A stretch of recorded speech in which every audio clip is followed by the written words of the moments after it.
Hello. Thanks for coming. And yeah, we showed the movie last night. We did a Q&A at like 3 in the morning, so I'm going to do the best I can. How do we want to dive in, guys?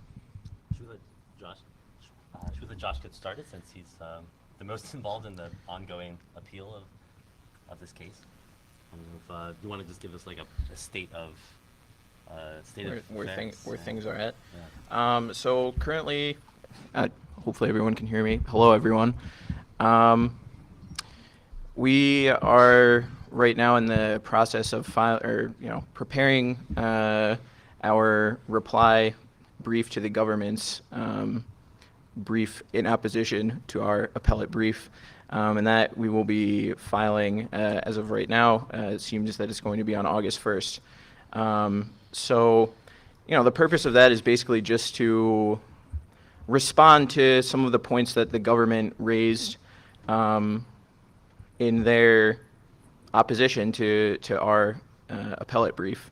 And certainly, I believe that we have the stronger position, and looking forward to, having the opportunity to respond to the government.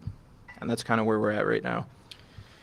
I'm curious, just so I know how to start talking, how many people in here know much about this case? Does everybody know a lot about it? Is there any reason, should we just go give you a quick summary of what happened? Yes. Yeah, because we're kind of diving in all the way in the deep end, and for a lot of you probably will just have no idea what we're talking about. So, yeah, no, it's okay. The Silk Road was a market on the dark net. You probably have all heard of Silk Road. It was a robust community forum, anonymous users. It was a marketplace. It predominantly sold drugs in terms of the percentage of what was being moved around on it. In 2013, a young man from Texas named Ross Ulbricht was arrested in San Francisco and charged with being the Dread Pirate Roberts, he was accused of being the Dread Pirate Roberts, who was the primary controller, presumed controller of the Silk Road, was extradited from San Francisco to New York, and went through a lengthy pre-trial process in New York, here in the Southern District, here in Manhattan, and went to trial in 2015. And in that trial was ultimately found guilty on all charges, which were primarily drug kingpin charges, hacking charges, that sort of thing. And it was a fairly contentious case. There was a lot of implications and questions around it in terms of how one would know exactly how you try a case based on anonymous users and encrypted technology, how you know what the evidence is, whether it's real, whether it's not. Bitcoin played a very big part in this story because the Silk Road used Bitcoin, and I would go a step further and say that the Silk Road actually kind of made Bitcoin happen, though I know a lot of people don't like it when people say that. They certainly popularized Bitcoin. So there's a lot of sort of cross-section implications, especially for this community. You're dealing with a trial that involved the drug war, it involved Bitcoin, financial regulation, and it involved cyber and, sort of that community, because it was a very politically oriented community on Silk Road. It wasn't what everyone was doing. It wasn't just political by any means, but there was a lot of that. So it was an interesting case. I got involved pretty early on, not as early as Andy. I'm going to let him speak for himself. And started making a movie about this right around when Ross was arrested, and was very, very entwined in the Silk Road community. I ended up with incredible access to the chief architects of Silk Road, who I'm still in contact with, and then people in law enforcement, and then people on Ross's family and on the defense team. So it certainly occupied the greater part of my life for several years, and kind of still does. You kind of can't get out once you get in. So those are the basic, I'd say, ground rule implications of what happened. And subsequent to Ross's sentence, he was sentenced to essentially a double life sentence without the possibility of parole, which they're currently appealing. It was very intense, very extreme sentence. And there's been a lot of stuff that's come out since the trial. There were rogue agents that people have discovered that were were stealing Bitcoin and also manipulating the site and had full access to the site and the ability to manipulate things that were going on Silk Road. There's a lot of questions that haven't been answered. So the case is still very much of interest to a lot of people besides just the defense. Having worked with Alex on his film Deep Web, I was attracted to Alex's approach in part because there has been this, I've been covering this case, the whole Silk Road story, since I guess 2011 when I first saw this kind of janky looking website that was offering psychedelic drugs for sale for Bitcoins, and it seemed like it must be a joke, but it was not a joke and grew into a massive black market. And then I interviewed the Dread Pirate Roberts through the Silk Road's anonymous messaging system in 2013, just before Ross Ulbricht was arrested and the site was seized. But it's been very weird for me as I felt like I was the reporter who was discovering this story, and then with Ross's arrest, it suddenly became this massive mainstream media phenomenon, and it was just their viewpoint on it was very different from the way that I saw it. I had been following the Dread Pirate Roberts as this almost like ideological political figure who was leading what he described as a movement of people on the dark web trying to carve out this libertarian free trade zone, more or less, where if we can't follow our really anarchist ideals in the real world, we can do it in this little bubble that we've created with cryptography. It was a crypto-anarchist experiment, as he described it. And then suddenly, when it was on the cover of Time magazine and Newsweek, it was like the dark web, how to keep your children safe from internet drug dealers. And Alex, I appreciate the fact that his film does acknowledge that the Silk Road was a political movement in addition to like a very lucrative scheme. Although I think it's always important to point out that there's no evidence that Ross Ulbricht enjoyed the millions of dollars in Bitcoins that he amassed as a result of running the Silk Road, that he lived this incredibly austere lifestyle and just kept the money in the digital equivalent of like a piggy bank that he never touched. He was not living large on the profits from this. So I do continue to see Ross Ulbricht as a political figure. I think that that's something that has been lost in the mainstream story about this. But then the other things I think we wanted to talk about in this panel, the other kind of like deeper story of the Silk Road is first the massive corruption of the two agents who were involved in the Silk Road takedown. One from the Drug Enforcement Administration, Karl Mark Force, and one from the Secret Service, Sean Bridges, who both engaged in a kind of mercenary criminal behavior that I would say, in some ways, eclipses Ross Ulbricht's in the sense that they really were in it just for themselves. They had no political motives. They were stealing Bitcoins from the Silk Road.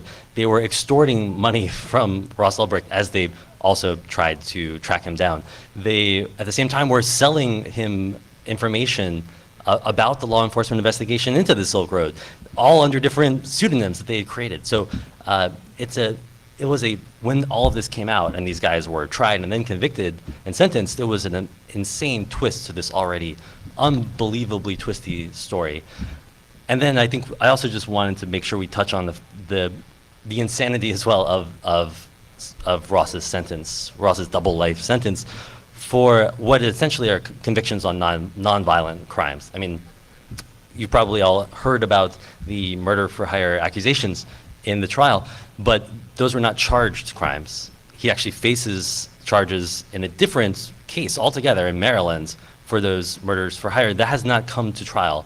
And yet he was sentenced essentially for those violent crimes, although he wasn't convicted of them. So it's a maybe Josh can talk about how that works, but it continues to kind of I think it's like ever so slightly appalling that Ross Ulbricht, among many other thousands of people in the United States justice system, can be convicted of nonviolent crimes and then sentenced to life in prison. But in this case, it's especially troublesome because it does seem like there was a backdoor kind of trick used to essentially accuse him of murder without convicting him of it, and then sentence him based on those sort of non-charged crimes. So I actually just want to touch on the government corruption that Alex mentioned and also Andy just mentioned. So that's one of our major points on appeal. And so with the during the court, like while we were preparing for trial, I would say maybe I don't remember exactly the timeline, maybe 4 to 6 weeks before the trial, we like the defense team learned about this massive corruption of DEA agents that were very centrally involved in the investigation of the Silk Road. And we spent, I mean, I don't know, how many hours, but a lot of time litigating this issue in the court as to whether we would be able to, essentially let the jury know about this, astounding level of corruption. And, ultimately it was determined that, we weren't able to bring any of that out during the trial. I was just talking with Lynn, Ross's mother before, who she's also giving a talk after this somewhere on this floor. I believe Madison room, I believe. Okay. There you go. And so I've spent the past week. I've been doing this like intense criminal defense like trial training program, and one of the things that they harp on is this notion of primacy and recency, that people tend to remember the first thing that they hear and the last thing that they hear.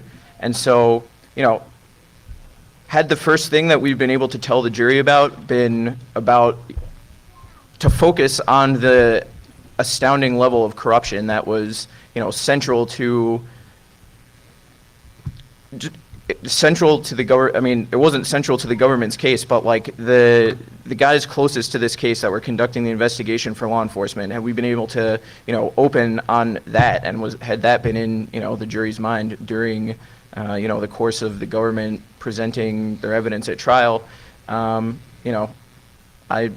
I truly believe that that would have made a difference. And so that's a major issue that we Can you just raised. explain like how this came to be that you were not allowed to talk about the fact that you knew some of the facts about these corrupt agents involved in the investigation, but were not allowed to mention them at trial? What was the government's justification for that?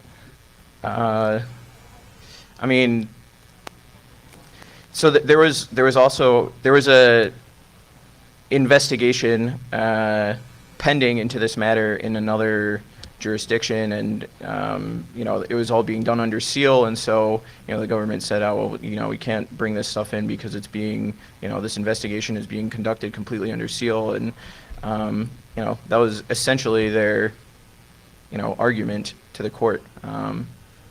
There were several events that occurred during the course of the case, even before trial, that kind of pointed to different types of malfeasance in the way that the case had been conducted.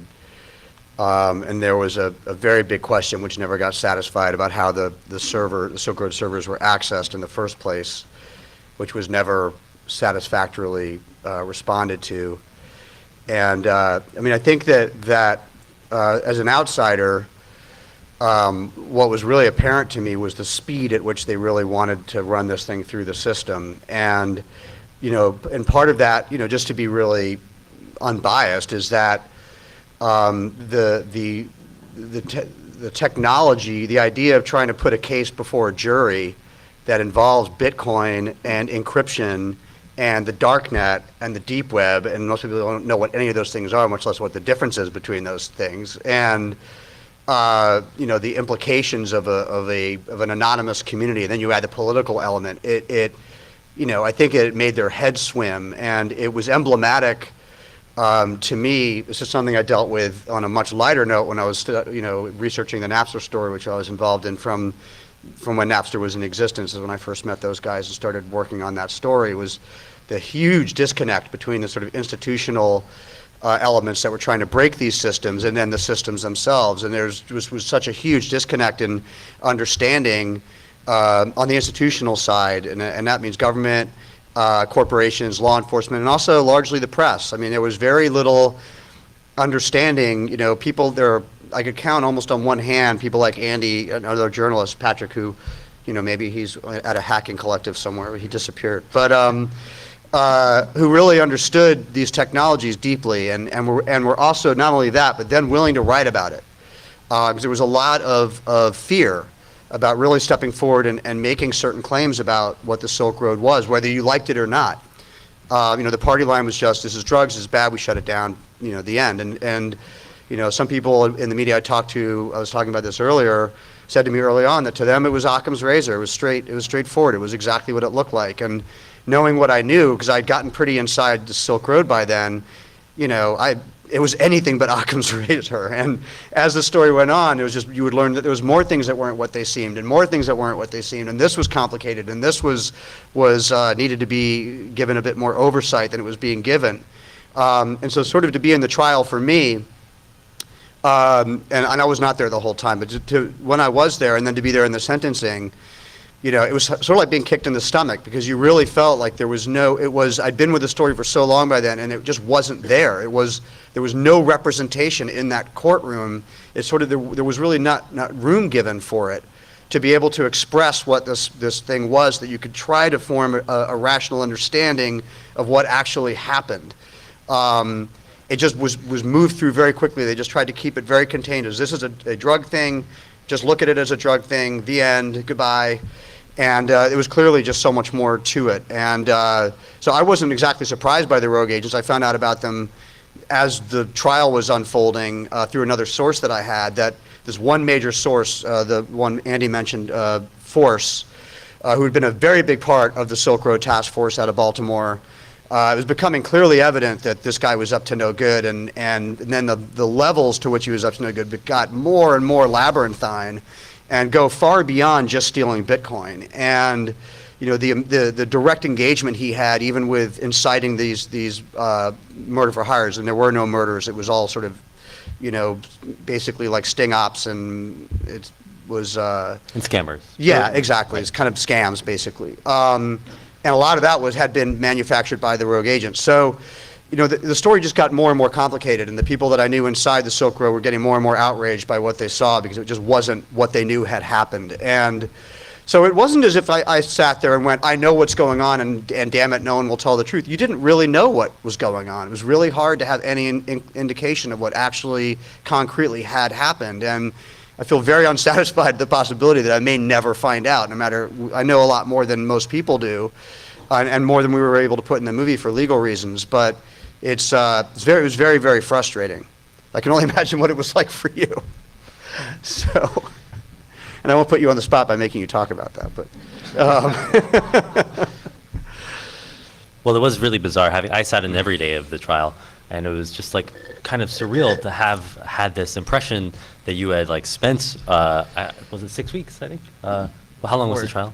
A month. Yeah, 3 weeks. Hearing all the facts about this case, and then after everything is over, you only then these indictments come out, and you learn that you guys had to sit on all this. Really, I actually remember that I met up with you one time. We got lunch one day, and was that before the no, new it was indictments? right after that stuff came out, and you were just I don't know how could you keep that a secret? How does it not come out? And Right. I mean, obviously we were precluded from using it, but yeah, I mean. Well, the lead defense attorney, Joshua Draytell, on the case, I could see that he was kind of just boiling over with frustration as the trial went on, and that certainly helps to explain why. And he did call for a mistrial. How many times? 5 or 6?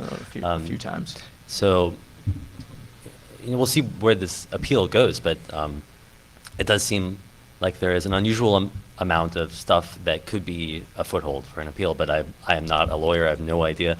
It seemed like in every step of the trial, the initial trial, the government just won every argument in the pretrial as well. There was this, as Alex mentioned, there was a controversy over how did the FBI find the Silk Road server, despite the fact that it was a Tor hidden service, and that wasn't a very interesting series of disclosures from them. They first said, oh, it was just a leaky CAPTCHA on the site that revealed its IP address, Right. and that wasn't enough information, certainly. So It was enough that nobody in the tech community bought it, but it was like just a very weird explanation. Yeah, so they,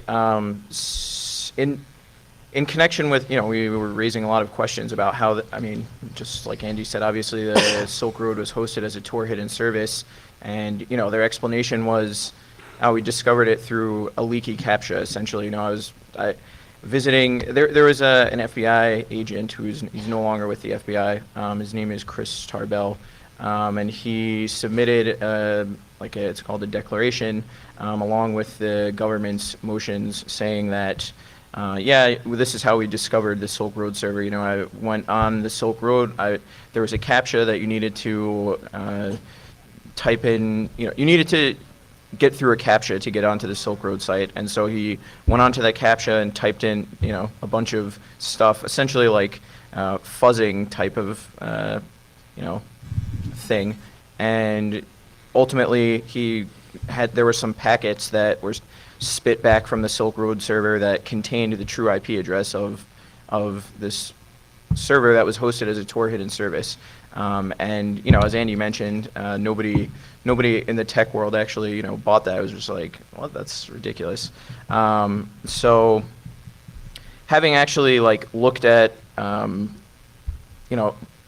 the configuration files from the servers themselves, and then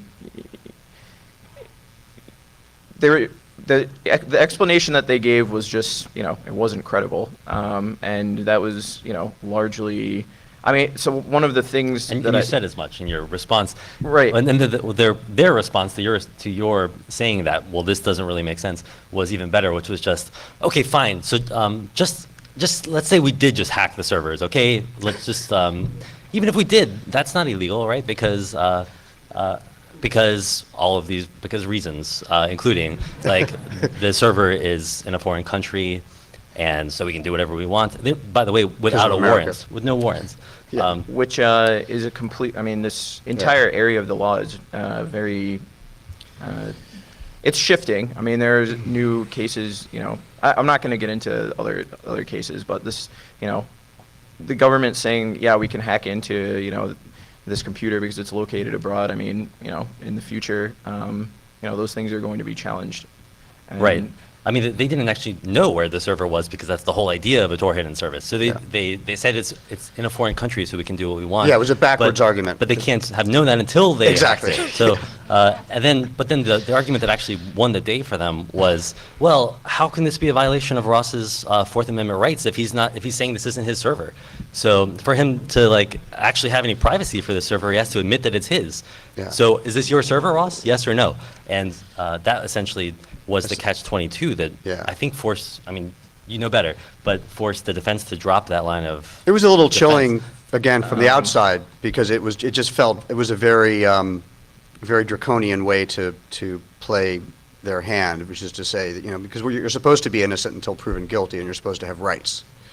So, one of the things that I battled with while I was making the film, with various people, including certain members of the press, was that this was it wasn't wholly a rights-oriented story, but there was a very big rights component to this story, and that it was a precedent-setting case. And people would argue that it wasn't, because you're dealing with drugs and other forms of contraband. And my counter-argument to that is that's exactly why it's precedent-setting, because it's exactly the type of case that the government would use to set precedent, because it isn't unassailable, because it isn't easy, because the whiff of crime will send most people away, and you won't get covered by a lot of the major media outlets, or they won't cover it thoroughly, and news cameras won't be down at the courthouse for Ross, and it's not the Aaron Swartz case. It's not, as easily and immediately unassailable. That's exactly the type of case you can set precedent on, because you can do whatever you want to do. You can slip it under the radar. The guy gets sentenced, and you're done. And the implications of that just get dismissed. And the notion of not granting the rights to, if the evidence, the primary evidence being used against this person, was illegally obtained, well, the way the law works, then that renders that case and his case inadmissible. So that was very frustrating to watch from the outside. It was just sort of like kind of labyrinthine logic they used to not allow that to get introduced, and it still has never been addressed. There was no one ever had to get on a stand during that trial and explain how they got to the servers. And you know, you guys are all in tech, so you get it. It's the same as somebody opening the door of your house, walking into your house, and stealing everything you have, and all of your files, and all of your medical records, and all of your photographs, and taking your kids and your blankets without a warrant. I mean, it's your whole life. So it matters, I think. And it's one of the frustrations that I've had of watching this case go down. Can I just add one? Just this, I think, was it 2 weeks ago? They're finally like. Oh, the Microsoft thing? Yeah, right. So, yeah. So this, I think that the Silk Road trial should have been a kind of precedent-setting trial, but I'm not sure that it did set any precedents because the government just got its way with everything. Yeah. Well, it set the wrong precedent. But yeah.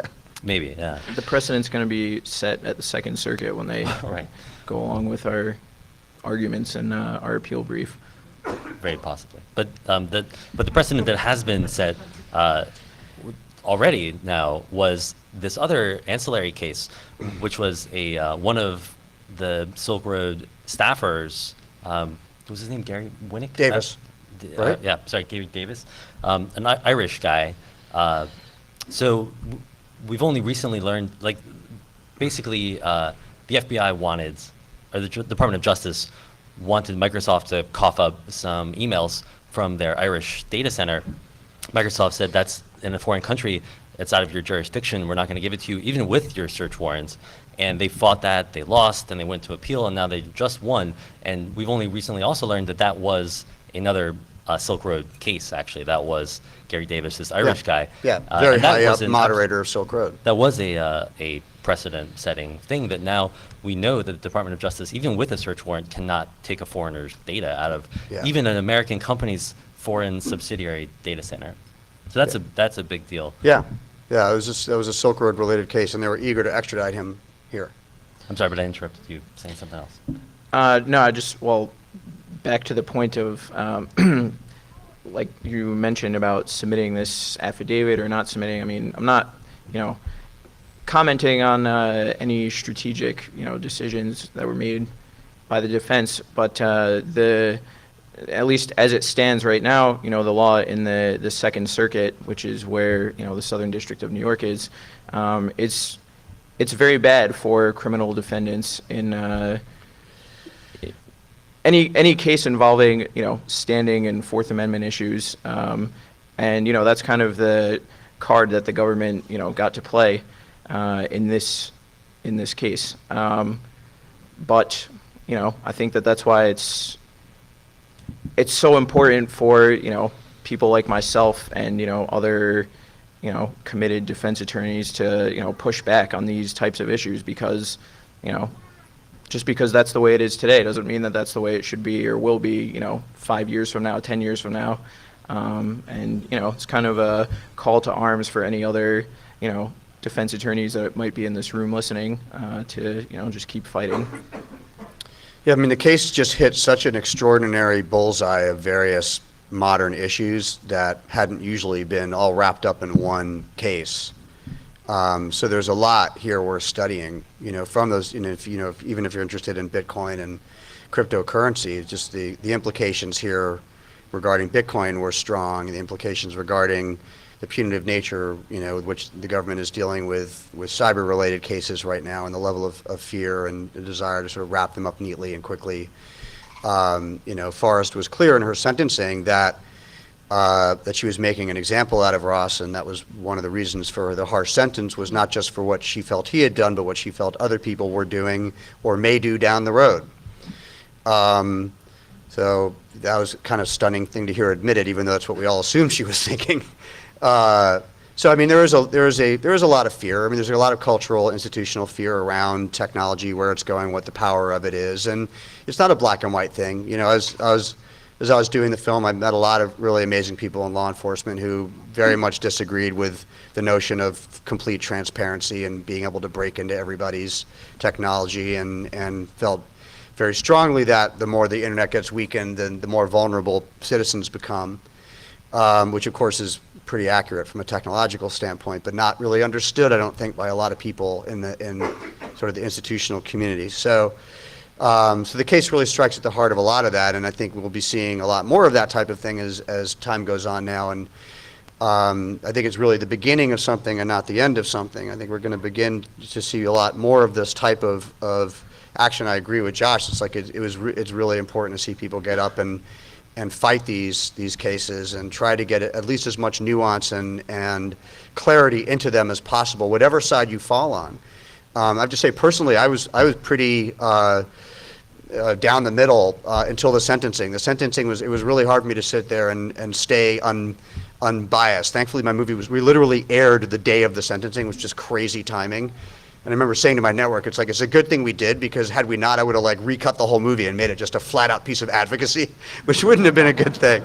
And that really wasn't how I felt until the sentencing was just so completely extreme, and her language was so political and damning, and it just seemed so, not, especially considering it's in federal system, it's life without parole. So it's, that's that until you go through appeal, and obviously, they're going to continue fighting until they get him out. But it was I was very unprepared, and I have to say, being in the courtroom around people who were of all stripes, because I was there with other journalist friends of mine, some of whom were very anti-Silk Road, and they don't, have any sympathies towards it at all. But there wasn't anyone in the room on the day of the sentencing that wasn't very stunned by the sentence and by the language that was used in the sentence. I think even the prosecution had not. Yeah, they hadn't asked for anything that life extreme. Sentence. They had asked for something. I think they said 30 years, maybe. I think the language they said was just significantly beyond the mandatory minimum. Yeah, Right, right. which was 20 years. What was the mandatory minimum? 20 years. That's what I thought. Yeah. Just on the notion of sentencing, there's, a few. It's basically, there are a few words that you should there are all these rules, they're set forth in statutes, and that kind of guide how a judge is supposed to sentence. And the key words are sufficient but not greater than necessary. The thing that kind of struck me as unjust about the sentencing was this explicit deterrence effect that Judge Forrest was trying to, that she actually said, I'm not just sentencing you to life because of your actions, but because you have started something new. This, your legacy is that you've shown people how to do this, and I have to prevent future people from doing it. And that, first of all, deterrence with harsh sentences doesn't work. I think we know from studies, but also it hasn't worked in this case. The dark web drug markets are an order of magnitude bigger at this point. The Silk Road was the first of its kind in a way, and then there are now more than a dozen of these markets. I don't remember what the revenue numbers for the Silk Road were, but a study a year ago, and it's only grown since then, said that there's $100 million of revenue moving through these markets at least a year. So, and another thing to note is that these new markets have none of the political ideals of the Silk Road. Even if you disagree with what the Silk Road was trying to do, it had ideals, and you couldn't buy stolen goods. You couldn't buy even stolen credit card information. Child pornography. They couldn't. They didn't. Like that. They sold guns for a little while, but then they stopped. The sites that have taken over, there's Evolution now, Alpha Bay, are actually run by real cyber criminals who have none of those ethics. They just function as cyber criminal marketplaces with tons of the fruits of data breaches just being sold on a daily basis, with none of this kind of ethos of only victimless crime that the Silk Road tried to instill in people. So it's I don't know, kind of reminds me of The Wire, when you take out one drug kingpin and he's just replaced with someone far nastier, and there's this the dark web just gets darker with this attempt at deterrence. I just talking about the sentencing in the abstract is really, it's not the sentencing, it's sentencing of a human being, of a person, and honestly, the thing for me that really kind of drives it home is like seeing Ross's mother, today. I haven't seen her in a while. But, that's, this is and, this happens to people in criminal, federal criminal cases across the country every single day. I mean, people's lives are completely destroyed by this system. And, I think it's, like this case, I hope calls some attention to, and it does. I mean, I think obviously people are aware of, the implication, like just the impact of this sentence on, Ross's family and, on Ross himself. I mean, everyone kind of talked about their initial involvement in this case, like Andy covering the case as a journalist, or Alex, making the movie. My initial involvement in the case was, the first time that I went to MDC Federal Prison, which is located in Brooklyn, to meet Ross. And, my initial impression of him was, like, had I met this guy on the outside, like, this is a guy that I would, like, hang out and drink a beer with, probably. Like, he's, and it's just, yeah, I mean, this happens, it happens a lot in, many, many cases. And, I, as I said, I just think, it's, I don't know, I hope that there will be some, some reform in how, criminal justice is meted out in this country.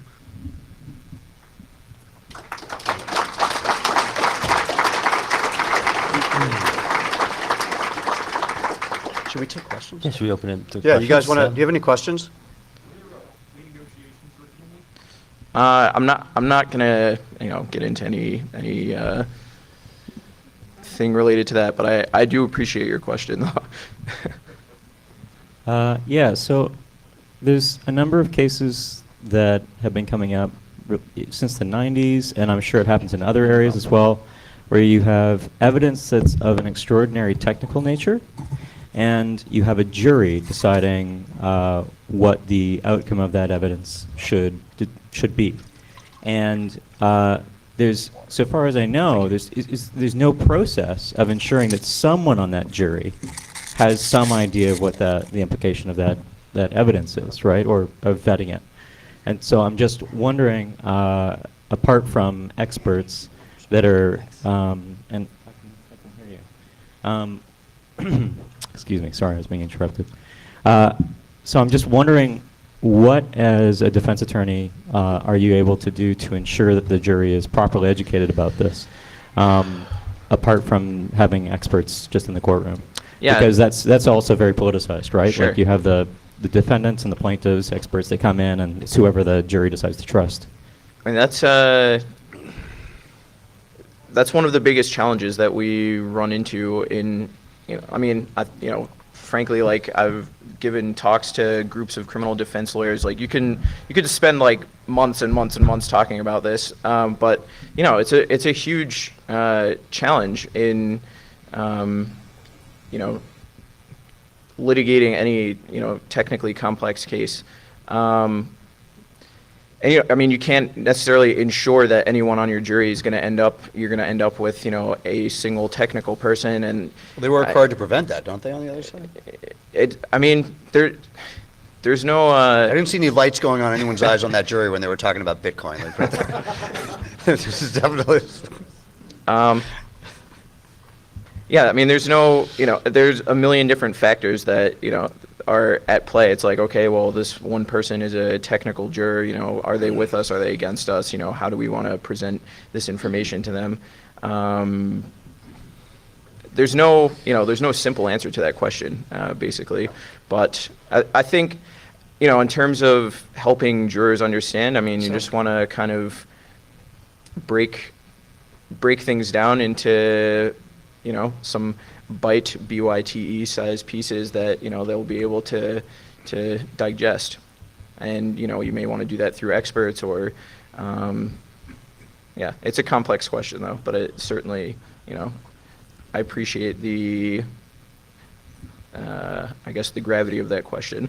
It felt, again, as an observer, that what was really missing on the Silk Road case was a willingness on the part of the judge to allow there to be communication to the jury as to how this stuff worked. Because I don't think that you can make the presumption that people will understand this stuff, especially in a case like Silk Road, which is genuinely complicated, that the jury will understand it. And it's really incumbent upon the court to make sure that the jury has gotten enough information in hand to have a grasp of what happened to the best of anyone's ability before they come to any kind of conclusion. I'm speaking as the non-lawyer here. So, I was just gonna say there was a lot of really powerful evidence against Ross in the case. Like I think we just have to admit that they did seize his laptop with a ton of stuff on it, but there was also Tor and Bitcoin and PGP involved, and like those things had to be explained to the jurors, and they had to get a crash course in like 3 days on all that stuff, as well as all the facts of the case, and they came to a conclusion in like 3.5 hours, which was just a little like disturbingly fast for a case this complex. So you got the impression that like with that short a time frame, they probably were thinking a little more about like the murder accusations than they were about the chain of custody of the logs that had been and I think had they had the opportunity to hear some semblance of the again astounding level of government corruption involved in this investigation, I think things would have turned out differently, could have turned out differently. yeah, and I just think that given the gravity of the issue that I had was regardless of the preponderance of evidence, given the gravity of the potential sentencing, I just felt it was you're dealing with a human life, as Josh said. So, it really requires the clarity of explaining to that jury what the full level of the machinations of how the Silk Road worked and how Bitcoin works and how encryption works and what they genuinely did and didn't know. Because otherwise, which of course is the aim of the prosecution, rightfully for the prosecution because that's their job, it just gets boiled down to this hyper-simplistic thing. And if you sentence someone on that and you're talking about their entire life without the possibility of parole, then that's what's questionable. So it's that was what felt frustrating to me, just personally, was okay, fine. Let's just say for the sake of argument, which is actually not what I believe, but let's just say for the sake of argument that all these charges were completely valid. All right, well let's find a sentence for that that's commensurate with that. But I don't feel that's actually what happened. And that I think was largely due to the fact that nobody on that jury had any idea what anybody was talking about most of the time. And it got boiled down to this extremely hyper-generalized idea, and then he was sentenced on that idea. And because of the severity of the sentence, that I felt was a problem. I think looks like we have a few people lined Okay. up, so Yep. next No, it's question. just such a good question. Anyway. Mine's just a simple question. From the movie, was he actually arrested in the Bay Area in California? And if Yeah. so, why was he tried in New York? Was he a resident of New York, or I'm wondering how they made that distinction? Well, I'll let the lawyer answer that. So one of the, this is a tough question to answer. There are several ways to answer it. I mean, I think, so in a criminal prosecution, you need to, as the government needs to establish venue, meaning that, there's some connection between, the jurisdiction in which the case is being tried and, the charged crimes. It's actually a pretty, a major, I think, an important issue in a lot of cybercrime prosecutions. But, I'm not going to, I suppose, get into all that. But, I mean, arguably, it didn't come from me, but I heard, no, I mean, I think that the Southern District of New York Prosecutor's Office, they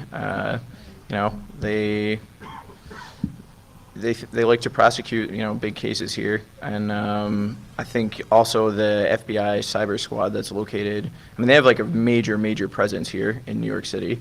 They have a huge office at the top of, I don't know if it's at the top, but wherever, in 26 Federal Plaza. they have a lot of agents there, and so, you know, they have a lot of resources here that they may.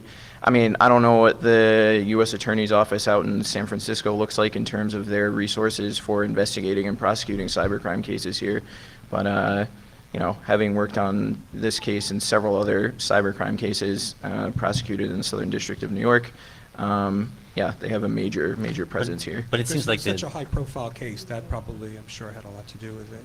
it You seems like tracking the thing is that the internet is in New York and it's in the Bay Area and it's Right, I everywhere, mean, so that- they get to choose where to prosecute someone on when for something like the Silk Road that is like a that has, you know, users, buyers, sellers all over the place, and so it was just like the New York prosecutors were the most ambitious about policing the internet, and in this case and in others, so that's why it happened here, right? Thank you. You don't know how they found the server in Iceland and the server in some other country, but how do they find the Bernal Heights Public Library? Do you know that? You mean the when they arrested Ross Yes. Ulbricht in the library? How do they find him there? How do they know to go there? Well, working backwards, they established like physical surveillance of him and were watching him on the grounds. They'd already identified Oh, him. yeah. Right. I see. Yeah, Okay. they were preparing a. He was a person of interest because of the ID issue, or? No, And so there was a it actually whole wasn't chain those. of events. I think that actually began with an IRS agent named Gary Alford Exactly. doing a Google search that led to some It wasn't the OPSEC IDs. mistakes that gave them Ross Ulbricht's name. Then they got like a pen. I mean, I'm gonna screw this up. Apologies, but they got a pen register for his Gmail account and stuff, and then eventually that led to them with a guy on the ground following him with binoculars or whatever, and you know, seeing him go into a cafe. The cafe's busy. He goes into the library. They set up a sting. They like are able to grab his computer before he can close it and encrypt it. Got it. That whole thing. And Yeah. you failed to get delays in this process because most federal trials take place in years. Did you say? You, the defense, failed to get delays in the trial to allow the other proceedings to stretch out and be adjudicated?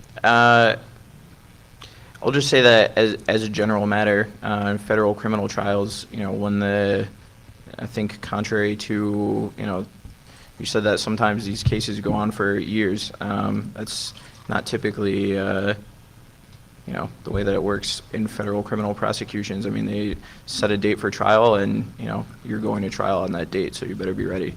Okay. And they didn't use the MLAT for the Irish guy? Why didn't they do that instead of going after Microsoft, a U.S. corporation? I can't speculate about that. I don't know. Okay. I think that they just don't want to use an MLAT because it's slow and hard. Yeah. So they were like, let's Same do thing this. with the Iceland server, it was also the same issue with And the MLAT. right, they did use an MLAT for Yeah. the Silk Road server. maybe, But for the yeah. Irish guy, they didn't, and they're trying to just like they're trying to get precedent to do this the easy way, the easier way, and they lost. So now the result is that they have to get an MLAT, which is a mutual legal assistance treaty, Yeah. meaning like work with the actual government that has jurisdiction over that server, and that can be very slow, and that's why they didn't want to have to do that. Hi, Oz Sultan. I'm with Techonomy It and sounds like, Independent Journal Review. I'm sorry. Go ahead. My apologies. Hi, Oz. I'm with Techonomy and Independent Journal Review. Great panel. I've been following this for some time. I had a couple of questions. The first being the Oracle case in California had a lot of precedent-setting work in terms of actually getting levity to explain things to jurors. Was that something that factored in terms of just case material that you used here? And secondarily, do you think that this was a case of jury nullification?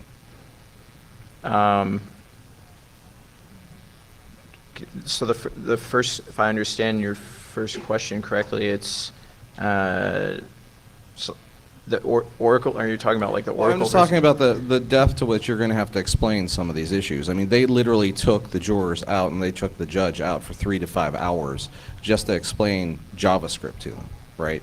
And what I'm hearing, or what I'm hearing from a lot of the reporting in this, is that things like Bitcoin, very complicated technical issues, weren't necessarily covered to the best of ability in explaining them to the jurors. Is that correct to assume?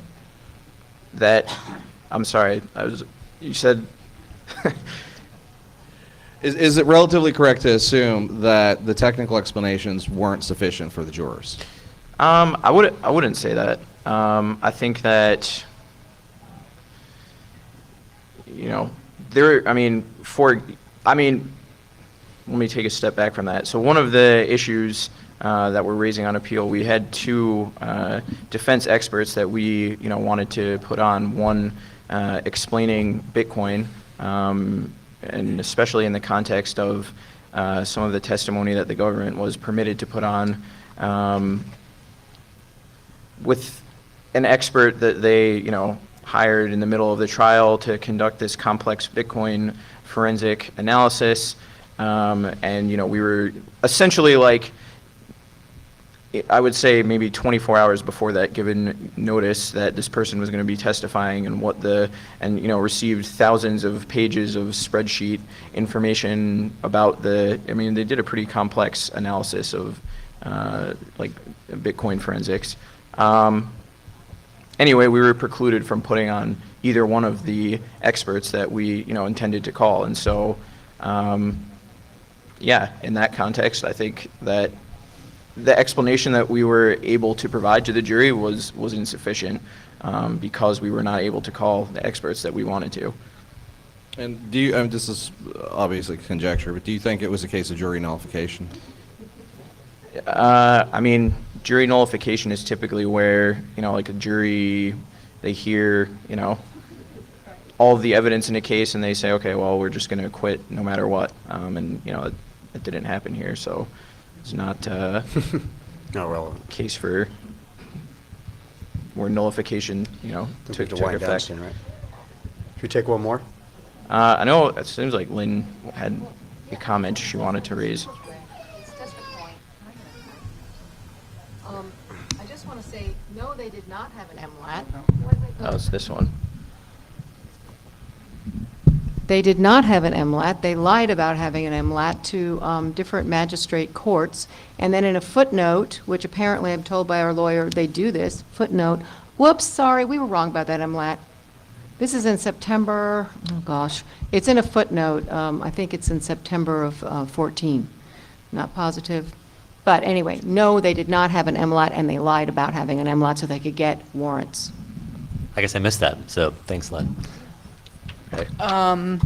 So it sounds like some of their evidence, they lied about pieces of it.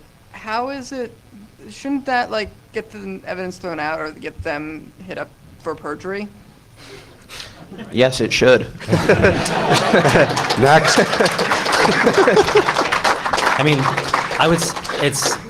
We know that they, it seems like they, at the very least, obscured the truth about how they got the evidence. I'm not sure we can say that we know that they faked any evidence. Exactly. But that doesn't mean it's not, like, pretty sketchy.